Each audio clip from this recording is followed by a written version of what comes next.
коңшуларыбыз бардыгы эле Тажикстандын жарандары, келиндер. Шолар өтөт, кеңири өтүп, товарды алып, мына жерден товарды алат, биздин солдаттар келет, мына ушул мал базар.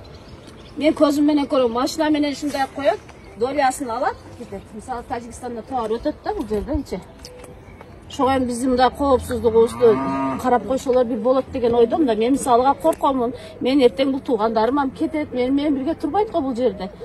Бул жолдошум болсо жумушка кетет, мен өзүм жумушка кетсем, мына кичине кызым калат. Ошого биздин мындай коопсуздугубузду колдоп берип, ушул жерге солдаттарды койсо деген оюм бар да. Мен ушул майна кызымды мына ушинтип жоготуп койдум. Эч ким бизге мындай эвакуация туурусунда айткан жок. Биз кабарсыз калганбыз.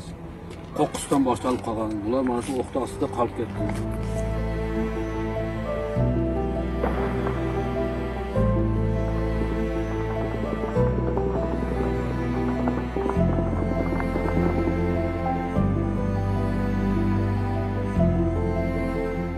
Şehirlerden çırpkap жүгүрдүк да кызым экөөбүз мына кошунаны кабардык, онан чыгып кетип атсак, анан ошентип аркабыздан тыйып, кызым ошол жерде эле жан берген. Мен кызымды өзүм колум менен узатып койдум.